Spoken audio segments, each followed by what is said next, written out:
my first new video that I'm doing for the channel right now, I'm going to be reviewing a craze that is out right now. You can get them anywhere, even gas stations. It's insane. I think it's hilarious too, but it's also really cool. And I'm hoping that this review by someone who has anxiety, ADHD, bipolar, things like that, will help people understand really what these are. They're not necessarily toys. They can be really helpful. So we're going to start with that. So I'm going to be reviewing fidget spinners and my fidget cube.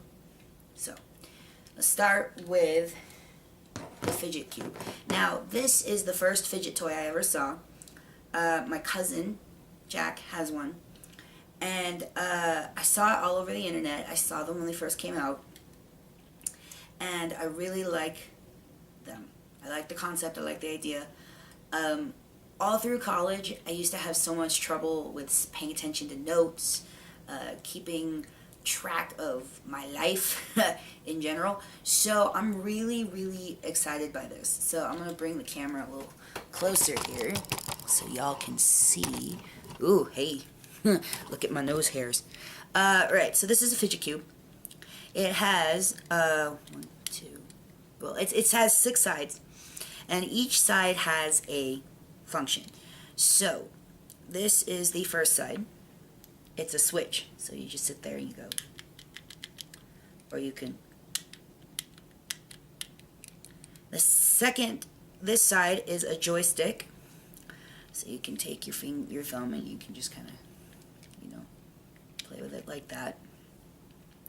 Then this is my favorite so far. This is the clicky side. It's just a bunch of buttons that you can click. It kind of looks like a dice. And you just kind of, clicky, which I like. Then there's the worry stone side.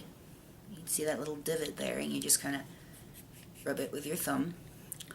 What am I missing? Oh yeah, okay. There's this one, which is, it's a spinny side. So there's a little raised bump, and you put it there, and you just kind of flip your, you can spin it or what have you. And then finally there's a side with a ball bearing. You can kind of slide back and forth, and then you have some clicky spinny wheels like that. So the reason I like this fidget cube is because it's small. It can fit in the pocket of my cargo pants, which is what I've been wearing a lot more of recently. But also it can fit in the jacket pocket of your hoodie, things like that. And I like it because, as opposed to a fidget spinner, you can just kind of sit there and, I could be sitting here talking to you guys, and I don't know if you can hear it, but I could be clicking away, and, it doesn't necessarily distract from what I'm doing or anything like that. Or I could flip to this side and just kind of, it's as quiet or as loud as you want it. Now, the downside with these is that this one came from Wish. It was $6, so it's like not the best made, I guess, but it still serves its function. I haven't put it through a lot of abuse yet. I'm planning to. One thing that kind of annoys me is that the joystick, it does that, and I mean, it doesn't, the other thing I don't like about it is that it doesn't have weight to it. When I like to fidget with stuff, I like to have weight, which is why, I used to do contact juggling, and that really, helped me because it was, weighted, like you use an acrylic ball and it's a weight and, it works. But I still think that fidget cubes are awesome. I highly recommend anybody who has ADHD, which is, for those of you who don't know, it's like ADD, which is attention deficit disorder, but you add in the H, which is hyperactive. So it's ADHD, attention deficit hyperactivity disorder. I was diagnosed, I think when I was 5. I remember I started taking pills for it when I was in 1st grade. I was on some of the first clinical trials in El Paso for Ritalin, so that's fun. I have not been on an ADHD medication since about a year now. I've been on Adderall, extended and regular, on and off my whole life, but I didn't like what it was doing. It was making me more angry, combined with the testosterone, so I stopped taking my meds. I stopped taking meds regarding my ADHD. And so I need something that can help me stay focused. And again, I really wish I'd had one of these when I was in college, because I probably would have had better grades. But on a scale of 1 to 5, with 5 being the best and 1 being really shitty, I'm going to give this fidget cube a 4. Because there's still some things that could be improved on. I'd like to see, like, I'd be really excited if they could come up with, like, a worry part that has, like, ridges in it. Because I'm really about texture and feel. Other than the actual 6 sides, I really like the feel of the cube itself is smooth. It's got kind of like that velvety, plasticky feel, which I like. And so I would give this a 4 out of 5. Now we move on to the one that everybody's seen everywhere, fidget spinners. Now, this is my wife's. It is glow in the dark, and we ordered this one from Wish also. It was $3. And fidget spinners I also like. Now, I like fidget spinners because when I'm not having to pay attention, when I just kind of need to like sit in the car, or, you know, maybe I'm getting ready before I go on for a show or something, I just kind of sit there and spin it, you know. I like playing with it. I like doing the balancing. Ooh, I like, you know. Now this one's glow in the dark. I don't know if you can see it on the camera, but it does have a rainbowy effect a little bit. I haven't tried it in a black light yet, but that's only because I don't have access to a black light. However, thanks to Karina Garcia, love you girl, I found a way to possibly make a black light, so I'm going to give this a try. It should be really fun. But, so, fidget spinners, the positives. When I don't have to pay attention to anything, I can just literally sit there and spin. And I'll watch the motion, and I'll just kind of, you know, let it, I like to do this, because it's, kind of reminds me of those gyroscope toys from when I was a kid. And if you guys don't know what a gyroscope is, you are sorely lacking. The downsides to fidget spinners, they're everywhere.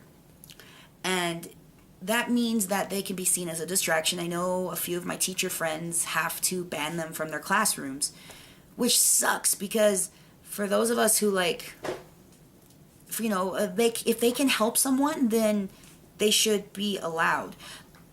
Kind of like when I was a kid and Pokemon cards were big, they put some bans on them where they were not, at my school at least, they were not allowed out except at lunchtime and during a free period, which at my middle school we had a free period.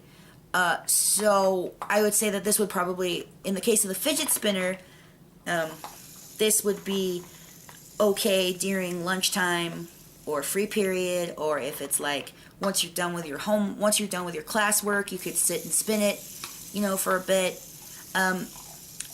If there's a way to make them silent, I haven't seen it yet. I plan to be, in the next couple of videos, my wife and I really like them, so we're going to be buying more, and I'm going to be like, you know, guessing more about them and things like that.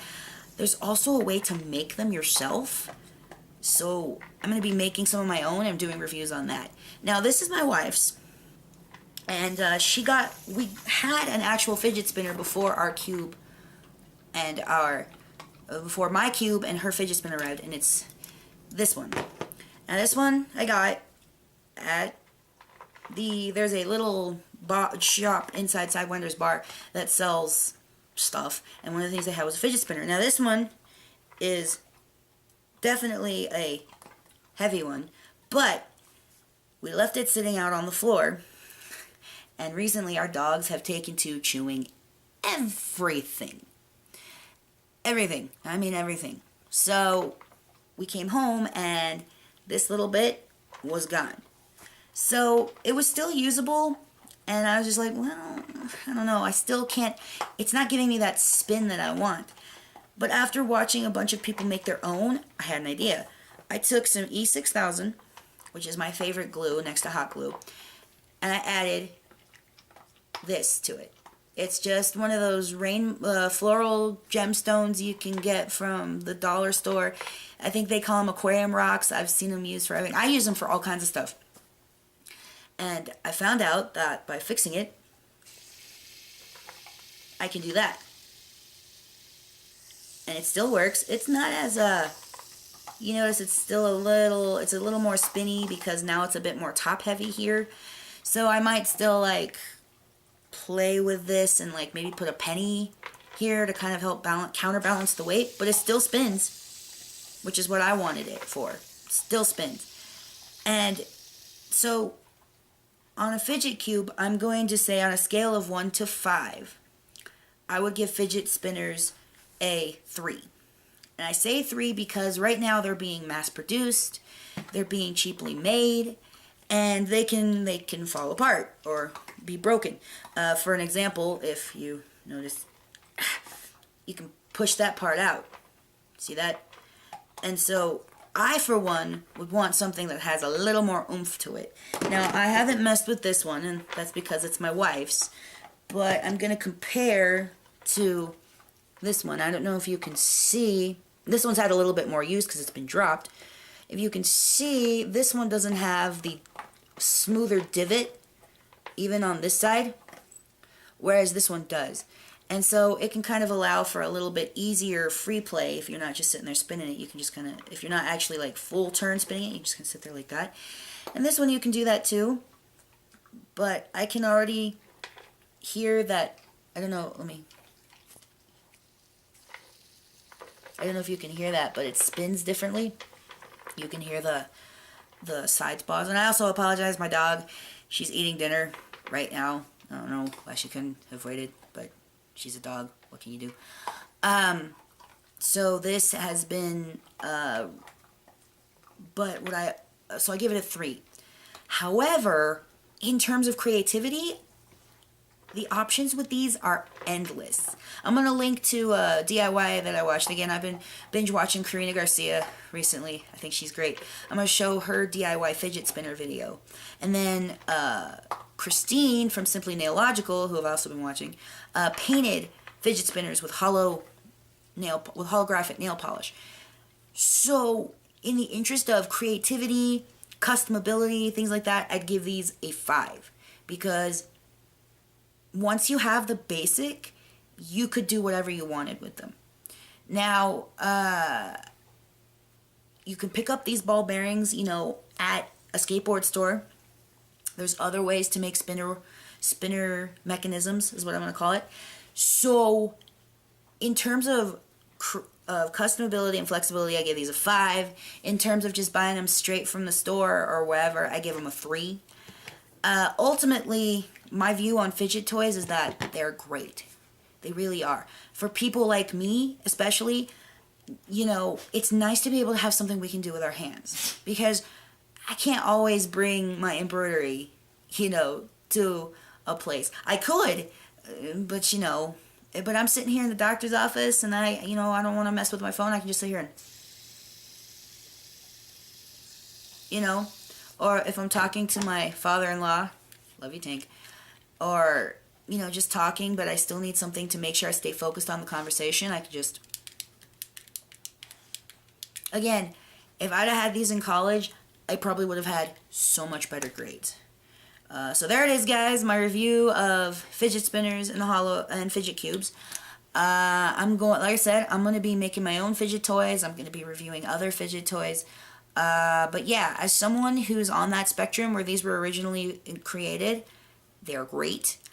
And I highly recommend, even if you maybe don't necessarily have any of the disabilities or whatever that these were made for, they're still a great thing to help you learn focus and meditation and things like that. And I definitely give fidget toys a huge thumbs up. So thanks for watching. Please subscribe, like this video, follow me on social medias. I'll try to see if I can do a little decal with where I am and all my social medias. Check out my blog, because I'm going to be doing a writing review on these. And I think that's all I got for you right now. So thanks for watching, and I'll see you guys later. Bye.